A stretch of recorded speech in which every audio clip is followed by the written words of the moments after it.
For years, she had been dismissed, belittled, and made invisible by the very people who claimed to serve her.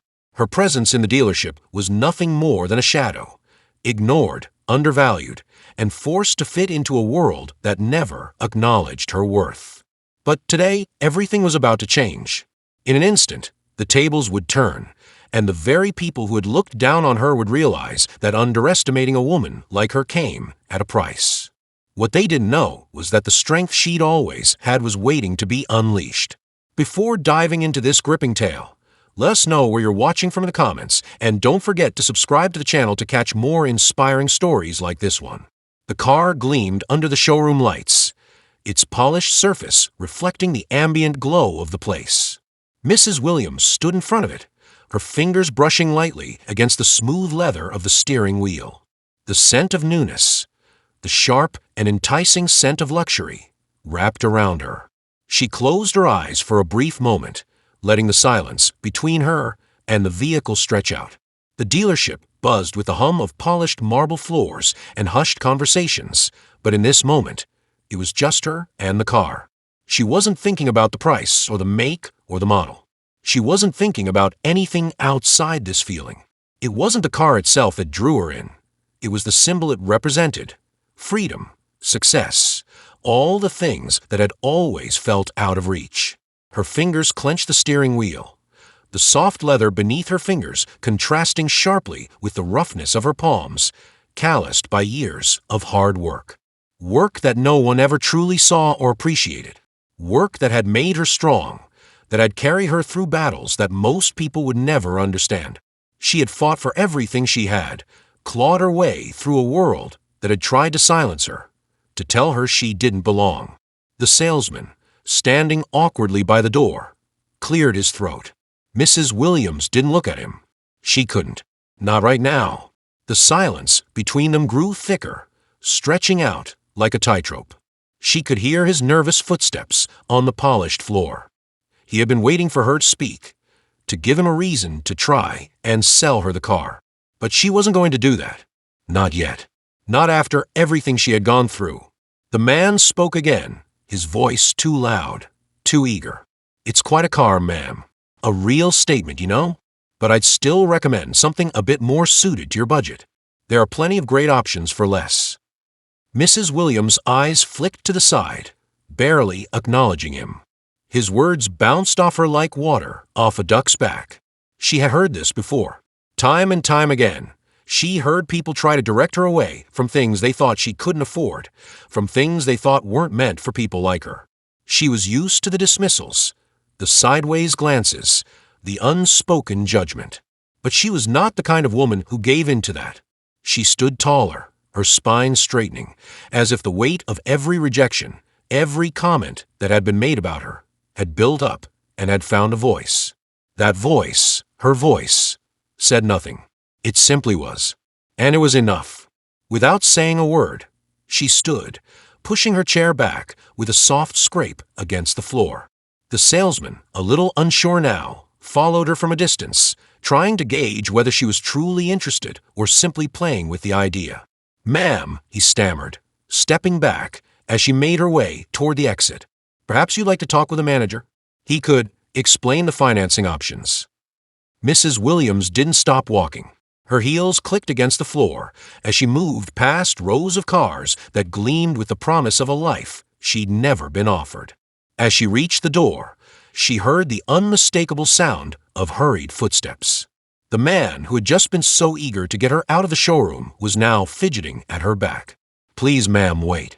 I'll just get Mr. Bradford," he said, his voice now tinged with urgency. But she didn't wait. She didn't need to. The last thing she wanted was for someone to try to convince her she wasn't worthy. She didn't need to hear another apology wrapped in condescension, another set of lies dressed up as courtesy. The door to the showroom opened with a faint chime, and the sunlight hit her face like a warm, welcoming embrace. Mrs. Williams stepped into the parking lot, where the noise of the world seemed distant, muffled by her own thoughts. She stopped for a moment, closing her eyes against the sun's rays, letting them settle on her skin. The moment was fleeting, but it was hers. It was a moment where she could be anything she wanted. She could be free. But the sound of footsteps shattered her reverie. She turned, expecting to see the salesman again. But instead, it was someone else. A man in a sharply tailored suit, walking briskly toward her. It was Mr. Bradford, the owner of the dealership. His eyes skimmed over her, and she saw the flash of judgment in them before he even spoke. His smile was a tight, practiced thing, like a mask he wore to hide the distaste that lingered in his eyes. "Is there a problem, ma'am?" He said the word ma'am, with just enough sarcasm to make it clear she was out of place. He was sizing her up, as if she were a nuisance that needed to be dealt with quickly and efficiently. Mrs. Williams didn't answer right away. She didn't need to. She let the silence stretch between them, thick with tension. His eyes flicked over her, taking in the worn edges of her coat, the practical shoes she wore. He made no effort to hide the contempt that rose in his gaze. "Listen," he said, his voice cool, dismissive. "I understand you're looking at the car, but I don't think you quite understand what you're asking for. This isn't really the kind of place for someone like you." His words were meant to sting, to push her into her place, but she was already too familiar with that kind of treatment. She had been pushed to the edge for far too long to let it break her now. She met his gaze steadily, the fire in her eyes flickering to life. "You don't know anything about me, Mr. Bradford," she said, her voice calm, but the undercurrent of steel was unmistakable. "You don't know what I've earned, or how hard I've worked for every single thing I have." Bradford's smile flickered, just for a moment. "Look," he continued, his voice smooth and condescending, "you might want to take a look at something more suited to your situation. We have some great deals at the used car lot just down the street." Mrs. Williams took a deep breath. The calmness in her demeanor was a choice, one she had learned over the years to maintain when facing men like him, men who believed they could dismiss her without a second thought. "I'm not leaving," she said firmly, her gaze unwavering. "I don't need your charity, and I don't need your pity. What I need is your respect, and if I want that car, I will have it." Bradford's eyes narrowed. For a brief second, she saw the hint of something deeper, something unsettling, flash in his expression. Fear, maybe. But it was gone as quickly as it had come. He scoffed and turned his back, dismissing her with a wave of his hand. "Whatever," he muttered, stepping away. "If you want to waste your time, be my guest." As Bradford retreated back toward the showroom, Mrs. Williams stood there in the parking lot, her chest rising and falling with the weight of the moment. She could feel the anger bubbling beneath the surface, but it was controlled. It was channeled. She had not walked out of there defeated. Not yet. Not ever. In that quiet moment, as the door to the dealership swung, shut behind Bradford, she felt something shift deep inside her, something she hadn't felt in years. Something fierce. Something unstoppable. This wasn't over. In fact, it was only just beginning. Mrs. Williams stood there, the weight of Bradford's dismissal still heavy in her chest. But beneath the anger, beneath the hurt, there was something else, a quiet determination that pulsed through her veins like a slow-burning fire. She wasn't going to let this man, or anyone else, tell her what she could and couldn't have. Not anymore. Not ever again. She took a deep breath, her eyes scanning the parking lot. The cars, lined up neatly like soldiers, seemed almost mocking now. Each one gleamed under the sun, shining with possibilities that felt out of reach. But she had been reaching for things her whole life, and she was not about to stop now. The thought of walking away from the dealership, the thought of accepting defeat, twisted something deep inside her. It was too familiar, too much like all the times before when she had been told she was less than others, less worthy, less deserving. But she wasn't going to let that be the end of story. Not this time. She had come too far, fought too hard, to turn away now. As she stood there, her thoughts swirling in a mixture of fury and resolve, a car pulled into the parking lot. It was a sleek black SUV, gliding smoothly past the rows of parked cars. Mrs. Williams didn't need to look twice to know it was something different. A car that didn't belong here. A car that spoke of power, of wealth, of a life she had only ever seen through the windows of others. The car parked right in front of the dealership's entrance, and a man in a tailored suit stepped out. Mr. Bradford's voice had carried enough disdain to fill the entire showroom, but it was nothing compared to the air of entitlement that clung to this new arrival. The man was tall, confident in the way he moved, as though everything he touched turned to gold. Mrs. Williams watched him, feeling the sharp edges of his gaze pass over her without even a flicker of acknowledgement. He was a man who had probably never been told no, a man whose life was a series of doors that opened simply because he stepped forward. The salesman, the same one who had fumbled through his awkward attempts to push her away, suddenly sprang into action at the sight of the man in the suit. His posture straightened, his tone shifted to one of deference as he hurried over to greet the newcomer. "Mr. Bradford," the salesman called, waving him down. "I didn't expect you to be back today. We were just—" "I'm not here for that," the man interrupted, his voice sharp but controlled. His gaze lingered on the showroom for a moment before it turned to the elderly black woman standing at the edge of the lot. Mrs. Williams caught the brief flicker of something in his eyes, an assessment, a calculation, and she straightened, meeting his gaze with unwavering intensity. "I don't have time for small talk," the man continued, brushing past the salesman without a second glance. "I'll take care of everything myself." Mrs. Williams wasn't sure what it was, but there was something about the way he dismissed the salesman that made her pause. It wasn't just arrogance. It was the way he seemed to expect everything to happen on his terms, without question. She had seen men like him before, seen them take what they wanted and never even think twice about it. But today, in this moment, she wasn't going to let it slide. She wasn't going to be invisible. Not again. Not in a place like this. As the man walked toward the showroom, Mrs. Williams took a step forward, her heels clicking sharply against the pavement. Her movements were deliberate, controlled, and she could feel her heart pounding in her chest, the anticipation building with each step. She wasn't just walking toward a car dealership anymore. She was walking toward something much bigger than that. "Excuse me," she called out, her voice steady despite the storm inside her. The man paused but didn't turn around immediately. Mrs. Williams felt the tension stretch between them, like the air had thickened, become charged with the weight of unspoken things. He finally turned, his eyes flicking over her for a brief moment before his lips curled into a condescending smile. "Can I help you?" he asked, his voice dripping with false politeness.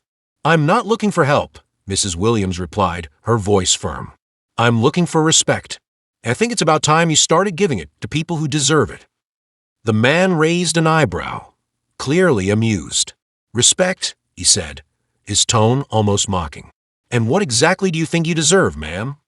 The question hung in the air between them, and for a moment, Mrs. Williams felt the sting of his words like a slap. But then something shifted. The silence between them wasn't uncomfortable for her. It was empowering. She had spent so much of her life trying to prove herself, trying to earn respect in a world that had been too eager to take it away. But she had already earned it. She didn't need to prove a damn thing. "I deserve everything I've worked for," she said, her voice low and unyielding. "I deserve to be treated with dignity, just like anyone else in this lot. And you don't get to decide who's worthy of that." The man's expression faltered for just a second, and it was enough. Mrs. Williams saw it, saw the crack in the facade, the brief flicker of doubt that crossed his face. He wasn't used to being challenged, not like this. And that, she realized, was her power. She had seen that look before in the faces of men like him, men who thought they were untouchable, who thought they could dictate the rules. But in that moment, she was reminding him, reminding them all, that she would not bow. "I'm sorry, but I don't have time for this," the man said finally, his voice a little less certain now. "I'll speak to someone else." Mrs. Williams watched him turn away, his back to her now, and she felt a strange sense of calm wash over her. It wasn't anger anymore. It was something much stronger, something deeper. She had just reminded him that she existed, that she would not be erased, not by anyone, not by any of them. As he walked back into the showroom, Mrs. Williams didn't follow. She stood there in the parking lot, her chest rising and falling with a steady rhythm. She wasn't leaving. She wasn't running away. Not from this. Not from anyone. Inside the dealership, Mr. Bradford was already speaking to the sales manager, his back turned to the entrance. But there was something else happening in the background. Something Mrs. Williams couldn't see yet, but would soon understand. In the silence that hung between them, her mind began to race with the possibilities. She wasn't here just to buy a car. She was here to take back control of her life, to challenge a system that had always told her she was less than. And the more she thought about it, the clearer it became. The car wasn't the end goal. The real victory would come when she made them see her as they truly should, an equal. Not someone to be dismissed, not someone who could be pushed aside. She wasn't going to settle for a used car or a better fit for her situation. She was going to get exactly what she wanted, and more. The game had just begun. The next morning arrived with a crisp, sharp chill in the air, a reminder that winter was making its presence known. Mrs. Williams had no time to think about the cold as she bundled herself into her coat and gathered her things for the day. Today was just like any other, or so she thought. Her routine was quiet, almost mechanical, just the way she liked it. She had a job to do, a house to care for, and a life that, while modest, had always felt like it was hers. It wasn't perfect, but it was hers, and that was enough. She stepped outside into the early morning quiet, the world around her still bathed in the soft glow of a street lamp that had yet to turn off. She opened her car door and slid inside, the familiar hum of the engine a comfort. It wasn't a new car, but it had been good to her. Every day she drove past the dealership, she thought about how one day she would finally be able to afford something new, something luxurious even, but that day had not yet come. The dream was still just a dream. As she pulled out of her driveway, her mind drifted to the thoughts that had been occupying her lately, her future. The thought of being in her 60s, still working a job she didn't love, in a world that didn't seem to care, left a sour taste in her mouth. She had spent so much time taking care of everyone else, but now she was asking herself if she had ever really taken care of herself. But as she made her way through the sleepy streets, her mind was yanked from these thoughts by the sudden screech of a car horn, loud and jarring. Startled, she jerked the steering wheel to the right, her heart racing for a moment. Another car, speeding toward her, had veered dangerously close to her vehicle. She could see the driver's angry face through the window, their hands gripping the wheel in a display of impatience and frustration. "Watch where you're going," the driver shouted out the window, barely missing her car. Mrs. Williams' pulse quickened, and for a moment, she considered pulling over. But the driver sped off, tires squealing as they raced ahead. The incident left her heart pounding, her nerves frayed. It wasn't the first time something like this had happened, but there was something different about it today. The world felt sharper, more dangerous. The air thicker. Shaking her head, she forced herself to focus on the road ahead. She couldn't afford to let distractions get the better of her. Her mind kept returning to the strange, almost unsettling feeling in her chest. The sense that something was off, like a storm was brewing on the horizon. It was silly, really. Maybe it was just a bad night's sleep or the stress of everything piling up. But when she pulled into the parking lot of the dealership, she felt a weight on her shoulders, an invisible force pressing down on her. The lot was empty at this hour, with only a few cars parked in their spots. Mrs. Williams parked in her usual spot near the back of the lot, the spot she always took. It wasn't the most ideal space, but it was hers, and that gave her comfort. She made her way toward the entrance of the dealership, her breath visible in the crisp air. Inside, the lights flickered faintly above her, casting long shadows across the showroom. It wasn't busy yet. There were only a few employees milling around, wiping down the cars, preparing for the day's rush.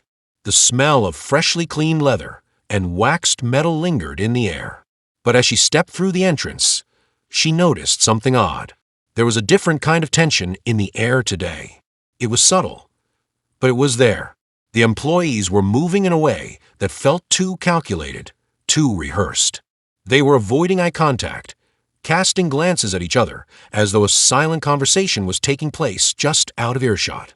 She made her way up to the front desk, where the same receptionist from yesterday, Carla, sat, her eyes locked on her computer screen. But Carla didn't look up this time. Mrs. Williams cleared her throat, hoping to catch her attention. "Good morning, Carla," she said, her voice softer than usual. Carla glanced up, offering a forced smile that didn't quite reach her eyes. "Oh, Mrs. Williams, good morning," she replied, her tone tight. "Can I help you today?" "I'm here to meet with Mr. Johnson," Mrs. Williams said, the words coming out more confidently than she felt. "We had an appointment about the car trade-in." Carla's smile faltered for just a second before she quickly masked it with a nod. "Of course. Let me just give him a call." Mrs. Williams watched as Carla picked up the phone, her fingers tapping nervously on the desk. Something was off, and it was making her uncomfortable. She couldn't quite place her finger on it, but she was certain now. She needed answers. When Mr. Johnson finally arrived, his demeanor was not what she had expected. He had always been pleasant, professional even, but today he was different. His face was tight, his eyes darting around the room as though looking for something or someone. "Mrs. Williams, I'm so sorry," he began, almost apologetically. "There's been a slight change of plans. There's been an issue with your trade-in offer." Mrs. Williams felt a knot form in her stomach. What kind of issue? He hesitated for a moment, looking at the receptionist, who was still standing nearby, her expression unreadable. "It's just that." He shifted uncomfortably. "There's been some unforeseen complications. We've decided to move in a different direction with our offers. I'm afraid we won't be able to honor the agreement we discussed." Mrs. Williams felt her heart drop. This was not how it was supposed to go. She had worked hard for this moment. She had worked hard for years to get here, and now it was slipping away from her. "Excuse me, Mr. Johnson, but this isn't how we discuss things," she said, trying to keep her voice steady. He raised his hands defensively. "I understand, but there's really nothing I can do about it. The decision came from higher up." She didn't need to ask who was pulling the strings. She knew. It was the owners, the ones who had little to no regard for people like her, for people who weren't part of the inner circle. Before she could respond, the door to the office slammed open, and a tall man stepped in. His suit was sharp, crisp, and his air of authority radiated from him like an impenetrable wall. "This is the one, right?" His voice was smooth but laced with something darker, something calculating. "Mrs. Williams, I presume?" Mrs. Williams turned, taken aback by the man's presence. There was something about him that didn't sit right. His smile was too perfect, his gaze too sharp. "I'm sorry, I don't believe we've met," she said, her voice colder than she intended. The man's smile didn't waver. "I'm the new owner of this dealership. We've made some changes. I'm sure you've noticed." The air felt thick, almost suffocating now. Mrs. Williams' heart beat faster, the sudden shift in the atmosphere impossible to ignore. This wasn't just about the car trade-in anymore. It was about something bigger, something that felt like it was pulling her into its current. And then, like a lightning strike, the truth hit her with full force. This wasn't just an ordinary transaction. This was the beginning of something else. Something that would change everything she knew about herself and the world around her. The day had grown long, and as the sun sank lower, casting a crimson hue across the dealership's polished floor, tension lingered in the air like a storm waiting to break. It was a quiet evening, the last of the day's customers filtering out as the staff started to wind down. But for Mrs. Williams, every corner of this space felt like a trap, each turn in the showroom stirring an undercurrent of unease. Mrs. Williams sat at her desk, her fingers lightly tracing the edges of the paperwork before her. The once familiar hum of the dealership now felt suffocating, as though the walls themselves were closing in. She couldn't shake the feeling that something had shifted, that the days of calm routine she had come to rely on were slipping away. Just then, Rachel, the floor manager, entered the office. Her face was taut, her posture stiff, as though she were struggling to hold back something explosive. She wasn't the type to wear her emotions on her sleeve, but today there was something in her eyes. Something different. "Mrs. Williams," Rachel said, her voice low and measured, "I need to talk to you about something." Mrs. Williams looked up, her brow furrowing.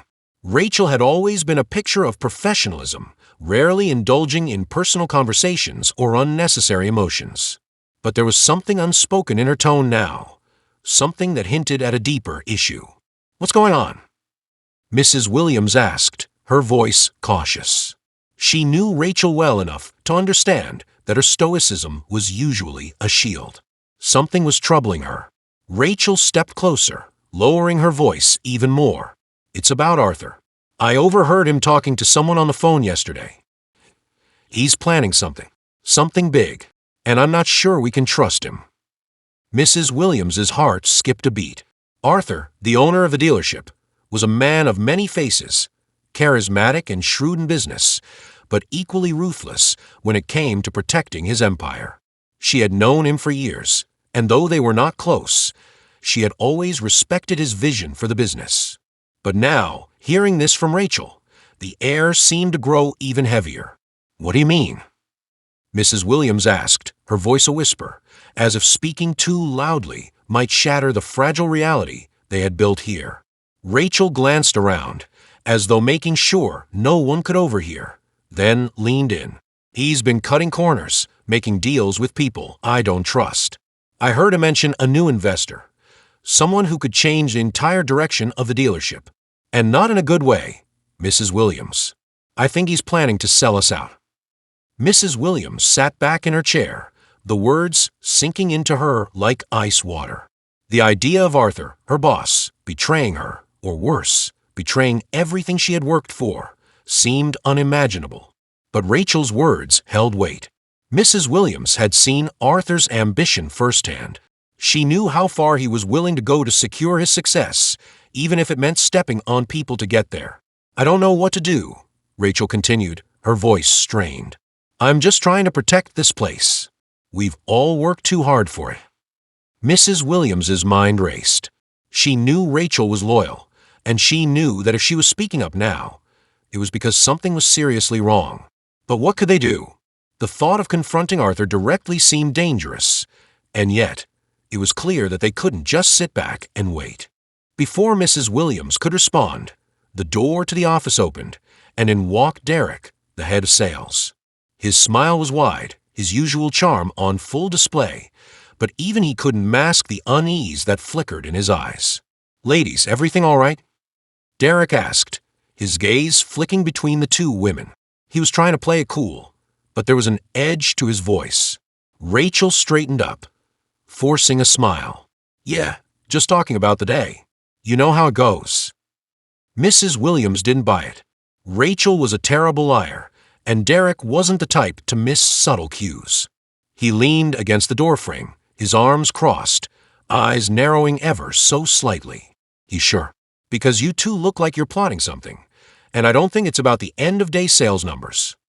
Mrs. Williams exchanged a brief glance with Rachel. She could tell the tension between them was palpable, but she couldn't afford to get tangled up in it right now. "Everything's fine, Derek," she said, her tone firm but calm. "Just winding down." Derek seemed to accept her answer, though something in his gaze told her he wasn't convinced. He was a smart man, and he could read people like an open book. But for now, he let the issue go, stepping away from the door with a wink. "Well, if anything comes up, you know where to find me. I'll be in the back, working on the numbers." As Derek left the office, Rachel exhaled sharply, the tension in her shoulders easing just slightly. But Mrs. Williams knew that nothing was settled. The unease that had settled in her gut was only growing stronger. "You were right about Arthur," Rachel said quietly once they were alone again. "He's not the man he used to be. I've been hearing things. People say he's changed, and not for the better." Mrs. Williams nodded, her mind working overtime. This wasn't just about the dealership anymore. There was something much bigger at play, and she had a feeling that whatever Arthur was planning, it wasn't going to end well for any of them. In the following days, Mrs. Williams's anxiety only deepened. The whispers around the dealership grew louder, and the once friendly atmosphere had shifted. People were walking on eggshells, unsure who they could trust. Derek had been distant, avoiding her gaze whenever their paths crossed. Rachel, though still loyal, had become more reserved, her earlier warning now hanging over Mrs. Williams like a shadow.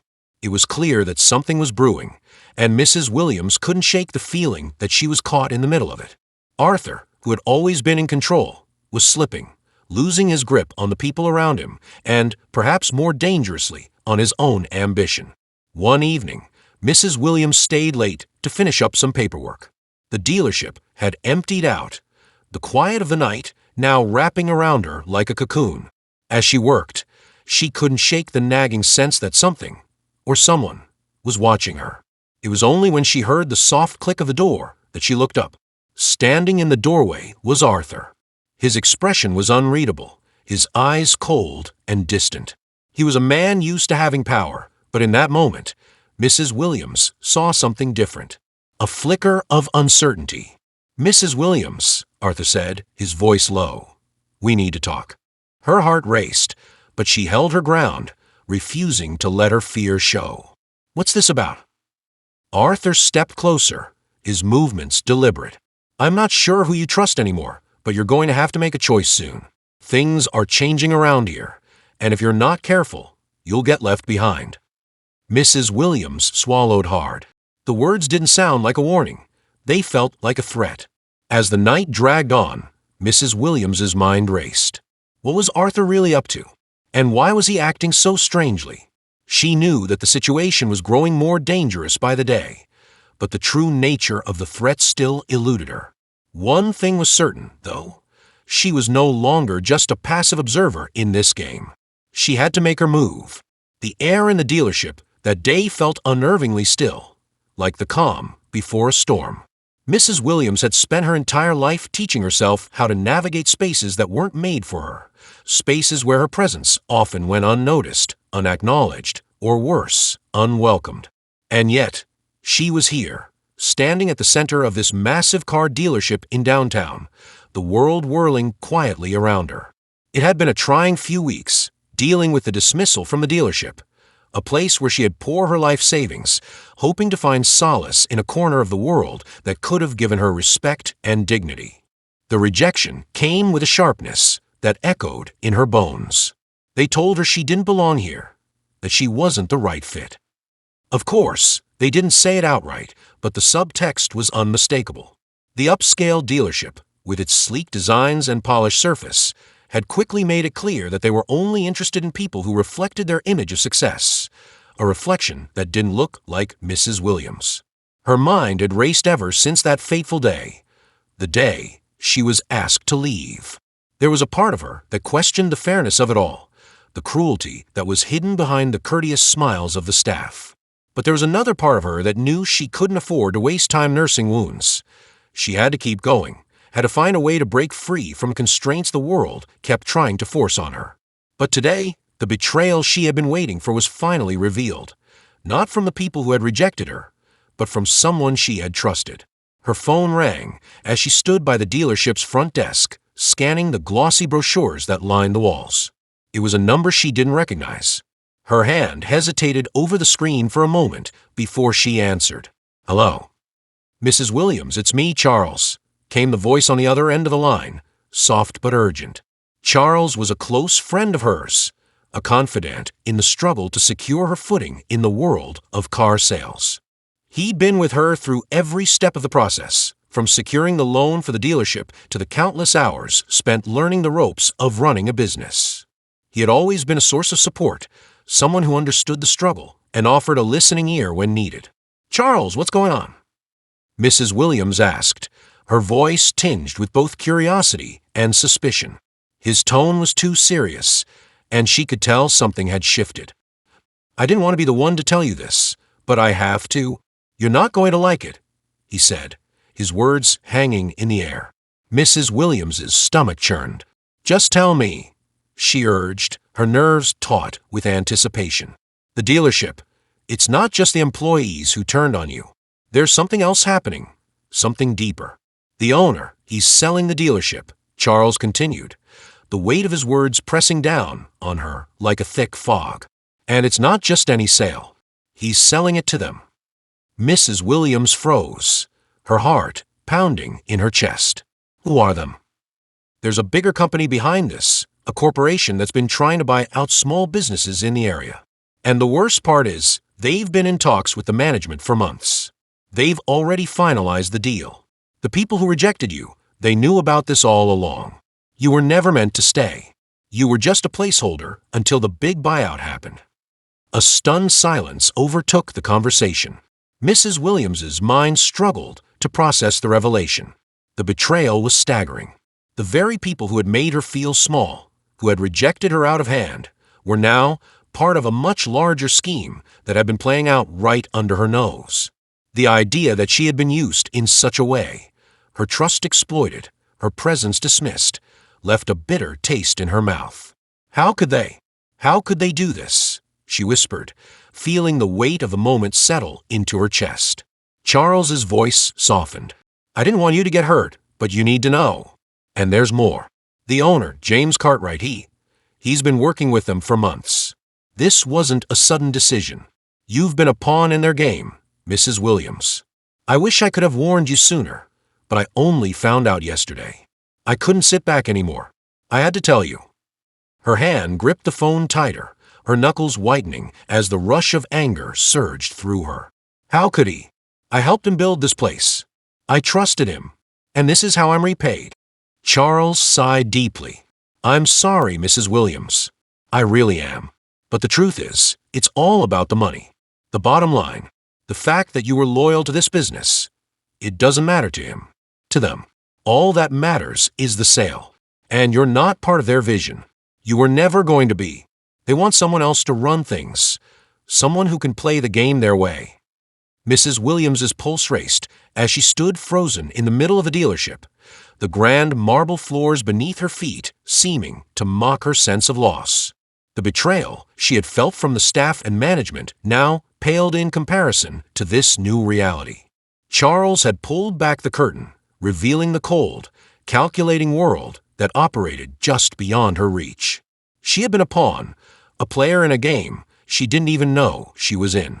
Her emotions shifted rapidly from anger to disbelief, to something colder, betrayal that cut deep, far deeper than she had ever imagined. I'm done with them, she said, her voice a quiet resolve, her decision already forming in her mind. I'm done being their pawn. Charles's voice grew firm with a touch of urgency. Mrs. Williams, I know you're angry, but this isn't the end for you. I know a way you can get back at them.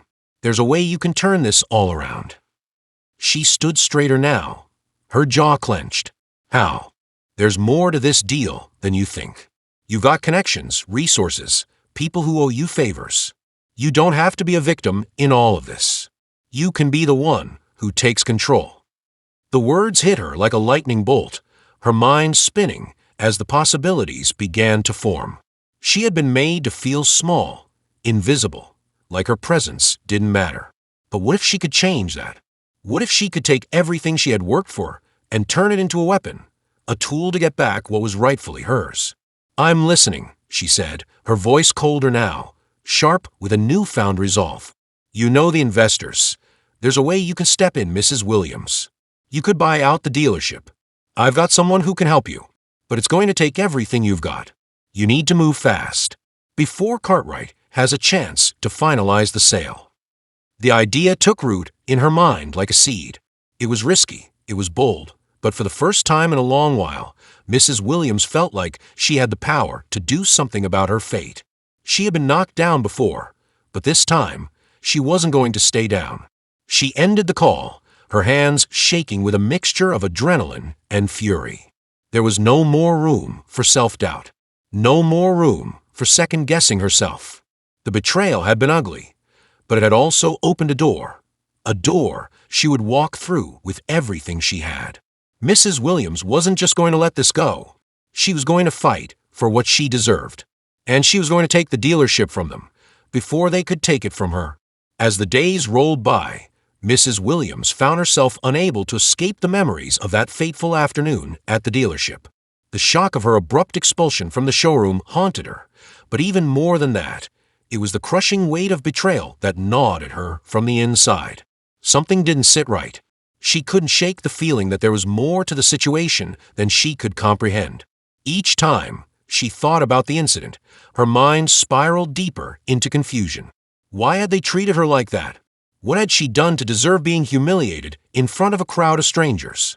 She had lived a lifetime with dignity, never once allowing herself to be dragged into moments of petty racial conflict. Yet here she was, helpless, at the mercy of people who would never understand the battle she fought each day simply because of the color of her skin. But the sting of humiliation was slowly becoming a background noise, drowned out by a deeper sense of resolve. Mrs. Williams wasn't one to give up easily. Despite the injustice she had faced, she knew this wasn't the end. The situation felt far too orchestrated, far too deliberate to be dismissed as an isolated act of prejudice. She had always been an observer, watching the subtle undercurrents of life shift around her, and now she sensed the current had begun to shift again, and this time it was her turn to make the waves. Her phone buzzed. A message. Her hands trembled as she unlocked the screen, her heart skipping a beat. It was a message from an unfamiliar number. "Mrs. Williams, I know what happened. Meet me at the old diner on 5th, midnight." No name, no explanation, just a chilling invitation. The urgency in her chest was overwhelming. Who could have known what had happened? She hadn't shared the incident with anyone except for her closest friends. But this message, this invitation, held the possibility of unraveling the mystery that had been building ever since she had stepped into that dealership. Her mind raced. Who'd want to meet at such an hour? Who would know enough to help her? Mrs. Williams didn't trust easily, especially not now. But deep down, she knew she couldn't ignore it. If there was a chance that the person could offer answers, then she had to take it. She couldn't afford to sit back and wait for something to fall into place. Not when she was staring down the barrel of a situation that threatened to consume everything she had fought for in her life. The night air was cold as she drove through the empty streets, her mind still spinning. As she neared the diner, a strange sense of foreboding washed over her. It wasn't just the eerie quiet of the town at midnight. There was something else, something unseen but felt deep within her gut. When she parked outside the diner, she glanced around the dimly lit street. No one in sight. She stepped out of the car, pulling her coat tighter around her shoulders. Her footsteps echoed in the stillness of the night as she approached the diner's door, which was slightly ajar, casting a weak light onto the pavement. The smell of stale coffee and frying bacon hit her as she walked in, the door creaking behind her. The diner was nearly empty, save for an elderly woman sitting at the counter, sipping her coffee. Mrs. Williams's gaze quickly swept the room, her eyes searching for any sign of the person who had contacted her. "Looking for someone, dear?" The voice was soft, almost motherly, but it made Mrs. Williams tense. She turned to see the woman at the counter watching her with knowing eyes. No," Mrs. Williams answered quickly, her voice betraying her anxiety.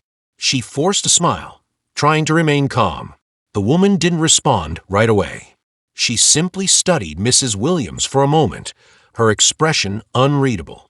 Finally, she nodded slightly, as if satisfied with whatever answer Mrs. Williams had given her. Mrs. Williams's heart pounded as she scanned the rest of the room. Then, her eyes landed on the back corner booth. A shadowed figure sat there, head slightly bowed, and she knew immediately that this was who she had come to meet. Her breath caught in her throat as she approached the booth. The figure slowly raised their head, revealing a face she didn't recognize. A man middle-aged, with sharp features and a penetrating gaze that made Mrs. Williams feel exposed, as though he could see right through her. "Mrs. Williams," the man said, his voice low and gravelly. "You're here. Good." She hesitated before taking a seat across from him. "Who are you? What do you know about what happened to me?" The man leaned forward slightly, his eyes gleaming in the dim light. "You think it was an accident, don't you? That they just kicked you out of that dealership because of your race?" He paused, allowing the question to hang in the air like smoke, before continuing. "It wasn't. That was just the beginning." Mrs. Williams's breath quickened. What are you talking about? What do you mean? The beginning. I'm here to tell you that the dealership doesn't just sell cars, the man said, his tone now sharp and measured. It's much more than that. And you, Mrs. Williams, you're caught in the middle of something much bigger than you realize. Her mind reeled. She didn't understand what he meant. What do you mean? What are you saying? The man's lips curled into a slight smile, but it wasn't one of kindness.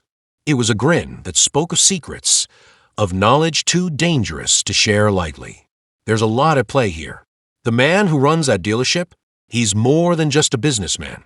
And the woman you met, the one who kicked you out, she's not who she says she is.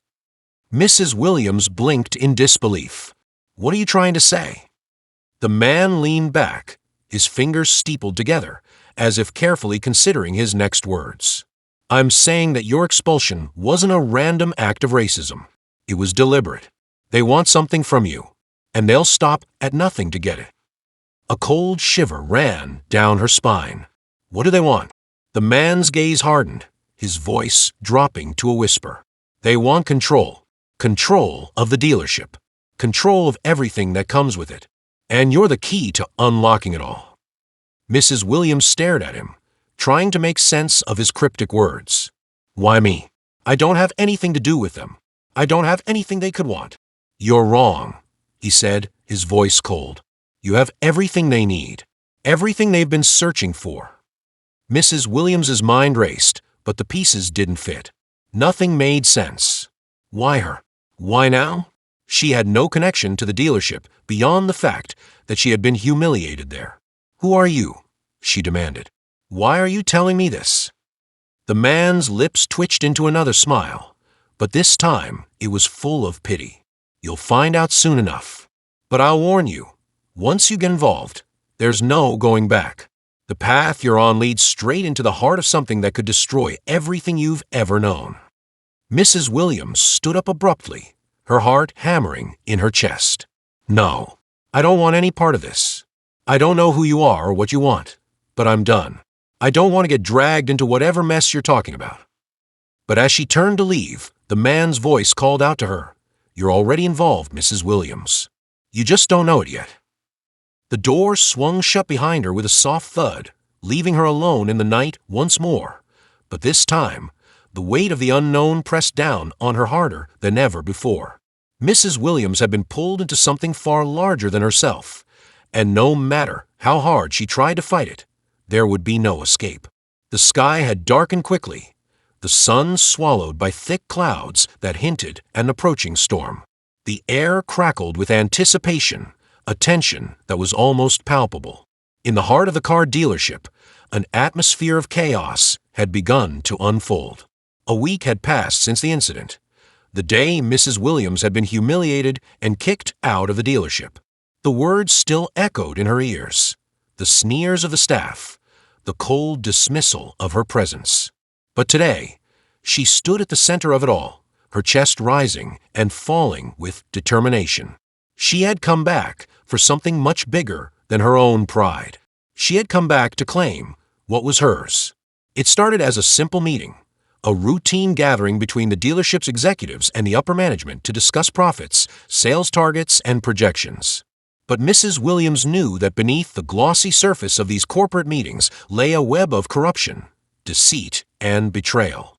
A web that had ensnared her, and one that she was determined to unravel. The sound of heels clicking sharply on the polished floor echoed through the empty hallway as Mrs. Williams made her way to the boardroom. She was dressed in a tailored suit, elegant, confident, and radiating power. Her every step was measured, each movement purposeful, like a predator stalking its prey. She had spent the last few days putting together the final pieces of the puzzle, and now, with everything in place, she was ready to strike. The doors to the boardroom swung open with an air of finality, and all eyes turned to her. The room fell into an uneasy silence as Mrs. Williams stood at the threshold. Her eyes scanned the table, landing first on James, the dealership CEO. His face was strained, the sweat on his brow betraying his unease. Mrs. Williams, James said, his voice wavering ever so slightly. What are you doing here?" Mrs. Williams didn't answer right away. Instead, she stepped into the room and closed the door behind her with a quiet, deliberate motion. She took a moment to survey the faces around the table, the people who had been complicit in the twisted game that had nearly destroyed her. There was Vincent, the sleazy salesman who had whispered false promises in her ear, knowing full well that he had no intention of following through.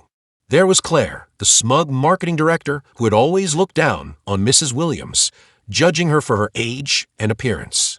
And then there was William, the finance director, who had kept quiet as the dealership's funds were funneled into shady dealings, lining the pockets of those at the top, while people like Mrs. Williams were left to suffer. "Well, I'm here to take what's mine," Mrs. Williams finally said, her voice calm but icy. "And I'm here to make sure that the truth comes out." The tension in the room thickened. James shifted in his chair, his fingers drumming nervously on the edge of the table. "You're not making any sense." "What do you mean?" Mrs. Williams smiled, a cold, knowing smile. She was in control now, and she knew it. "I mean that I've come to claim ownership of this dealership," she said, her voice firm and unwavering. "It's mine, James. Yours, Vincent, Claire, William. You've all been running a corrupt business. I have the evidence, and I'm not going to let you get away with it anymore." The room erupted in murmurs of disbelief, but Mrs. Williams raised her hand, silencing them. She pulled out a thick envelope from her briefcase, placing it on the table with a deliberate thud. The contents of that envelope, contracts, emails, financial statements, were all damning pieces of evidence that linked James and the others to a series of illegal activities. Everything from embezzlement to fraud to money laundering was laid out in black and white. "This is just the beginning," Mrs. Williams continued, her eyes locked on James's. "I have everything I need to expose you all. And if I go down, I'll make sure you go down with me." James's face drained of color as he looked at the papers before him. He reached out, his hands trembling as he flipped through the documents. The truth was staring him in the face. The weight of his lies, his manipulation, was too much to bear. He knew that this moment had been inevitable, but still, the realization hit him harder than he had expected. "You don't understand," James muttered, his voice cracking. "You're making a mistake. You can't just walk in here and take over. "I'm not making a mistake," Mrs. Williams interrupted, her voice sharp. "You're the one who made the mistake. You underestimated me. You thought I was just some old woman who could be easily brushed aside. But you're wrong." She could see the fear in James's eyes now. It was the same fear he had seen in her own eyes when he had kicked her out of the dealership. The same fear that had driven her to the brink of desperation. But she was no longer that woman. She had risen above it, and now she was about to tear down everything he had built. "You think you can just destroy me, don't you?" James said, his voice low and menacing. "You think you have all the power now, but you're wrong. You can't win, Mrs. Williams. You don't know what you're up against." Mrs. Williams didn't flinch. She had faced worse than him in her life. She had endured far more than any of them could imagine. "I know exactly what I'm up against," she said calmly. "And I know that the truth will always come out. You can't hide behind lies forever, James. No one can." There was a long pause as the weight of her words settled over the room. And then, the first of the cracks began to show. Vincent was the first to speak, his voice full of panic. "We can fix this," he said, his tone desperate. "We can work something out. We'll give you whatever you want. Money, control. Just please don't ruin us." "Don't ruin you," Mrs. Williams repeated, her voice cold. "You ruined yourselves the moment you decided to play with people's lives. Now you're going to pay the price for your actions." Claire, who had been silent up until now, looked at Mrs. Williams with a mixture of fear and contempt. "You don't know what you're talking about," she said, her voice tight. "You think you're some kind of hero, but you're just a pawn in a much bigger game. This isn't over. You can't win." But Mrs. Williams wasn't listening to her anymore. She had already won. She had already taken back the power that had been stolen from her. She had already broken the cycle of humiliation deceit, and betrayal. "I've already won," Mrs. Williams said, her voice a quiet, triumphant whisper. "And you all will pay for what you've done." At that moment, the doors to the boardroom swung open, and two police officers stepped inside. They had been waiting in the wings, a silent, invisible force that had been drawn into the web of lies surrounding the dealership. Mrs. Williams had called them earlier, ensuring that her actions were not only legal, but irreversible. James looked up in horror as the officers approached him. He was trapped, his world collapsing around him. His once towering empire was crumbling in front of his eyes.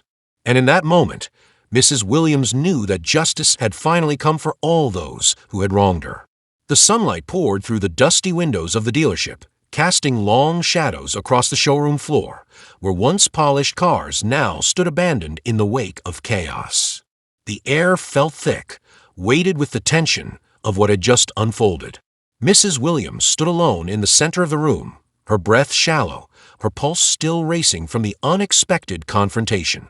She could hear the faint sounds of her heels clicking against the floor, each step louder than the last as she approached the heart of the empire that she never thought she'd own. The entire building, once a place of mockery and disdain, now seemed to hum with a newfound significance. In a matter of minutes, everything had changed: her life, her future, the course of her family's legacy. The events of the past few hours had brought her face to face with more than just the men who had wronged her. They had forced her to confront the deeper undercurrents of her own existence, her purpose, and the fragility of the world around her. "Mrs. Williams," a voice broke through the silence, pulling her from her thoughts. She turned to find Marcus standing in the doorway, his expression somber. He had been there, too, through the chaos. His loyalty had never wavered, even as the truth about her family's hidden connections came to light. In a sense, it had been his quiet support that had kept her grounded. Now, as he stepped into the room, the weight of the moment pressed upon both of them. He walked slowly toward her, his gaze not meeting hers, but instead lingering on the brand-new ownership papers she still held in her trembling hands. It wasn't so much the legality of the moment that mattered. It was the moral complexity of the shift. How could she accept this gift, this power, knowing the depths of betrayal that had unfolded in her wake? "How do you feel?" Marcus's question was simple, but it carried the weight of 1,000 unspoken things. His eyes flickered to the papers, then back to her face, searching for something that might explain what this all meant. Mrs. Williams stood still for a long moment, as if considering whether or not to answer. Her heart ached, not from any physical pain, but from the realization of how deeply the world had scarred her. She could feel the shift in herself, in the world around her. Everything that had once seemed so secure was now tenuous, hanging on the edge of what she could understand. "I don't know," she finally confessed, her voice quiet but steady. "I'm angry. I'm shocked. And I feel guilty, Marcus. They didn't deserve this." Marcus approached her, closing the space between them, but he didn't touch her. Instead, his words were like a balm to the rawness that clung to her. "Maybe they didn't, but it's not about them anymore. It's about what you do now. What you're going to do with this." Her gaze flickered to the papers again, her fingers running over the edges. She hadn't signed them yet. Part of her wasn't sure if she ever would. But the thought of the dealership, of the power, the money, the control, it left a bitter taste in her mouth. "I don't know what to do with it, Marcus." She took a deep breath. "The people who hurt me, who humiliated me, the ones who made me feel small, I could crush them with this. I could make them regret every moment. But if I do that, what does that make me?" Marcus's expression softened, a rare glimpse of understanding in his eyes. He reached for her hand, not to comfort her, but to remind her of the truth she already knew. It doesn't have to make you anything you don't want to be. You don't have to become what they made you feel. You're better than that. Mrs. Williams glanced down at their joined hands and then looked back at him, her gaze steady. There was something in his words that resonated with her, something deeper than just the surface-level emotions. She could feel the pull of revenge, the temptation to strike back against the injustices of the world. But deep inside, she knew he was right. She couldn't let herself be defined by the cruelty of others, by the ugliness of the world. The weight of the papers felt unbearable, almost too much for her to carry. But as she looked around the dealership, her eyes falling on the people who worked here, who had supported her in her most vulnerable moments, she saw something that gave her clarity. This wasn't about revenge. It was about change. The power she had now, this opportunity, it was hers to use as she saw fit. And she would use it, not for vengeance, not for cruelty, but for something greater. The reflection hit her with an undeniable intensity as she turned away from Marcus and walked toward the desk. Her fingers hesitated over the papers, her mind spinning with the possibilities of what could come next. In that moment, she realized that she had been given the opportunity not to erase her past, but to redefine it. This business, this empire, could be the bridge to a future where she could be something more than just a victim of the system. It could be a place of power, not just for her, but for everyone who had ever been overlooked, mistreated, or cast aside. "I'm going to change this place," she said aloud, more to herself than to Marcus, as she took a pen and signed the papers. Marcus watched her, silent but supportive. When she looked up, he gave her a small, approving nod. The battle was far from over, and there would be more challenges ahead. But in this moment, she had made a choice. She had chosen to rise above the past, to transform herself and this business into something better. The journey was just beginning, and she knew that it wouldn't be easy. But for the first time in a long while, she felt a sense of peace. She knew she had the power to write her own story. As the weight of the pen lifted from her hand, she allowed herself a deep, steadying breath. It felt right. For the first time, she felt like she was finally in control of her own fate. The sun that had once seemed like a foreign force, blinding and distant, now felt warmer, softer, almost comforting. The future was unknown, but she would meet it head-on, with courage and clarity. "I'm going to make them see," she said quietly, as if whispering a promise to the world. "I'm going to make them see who I really am." And with that, she closed the door behind her, the weight of the past finally lifting as she stepped into the new chapter of her life. The last scene is painted with the soft hues of evening sun, casting the room in a warm, golden light as Mrs. Williams walks away from the desk, no longer a woman defined by the circumstances of her past, but a woman in charge of her future. Share your thoughts in the comments below. If you enjoyed this story, don't forget to like it, share it with your friends, and subscribe to the channel for more meaningful stories. Thank you for watching, and see you in the next video.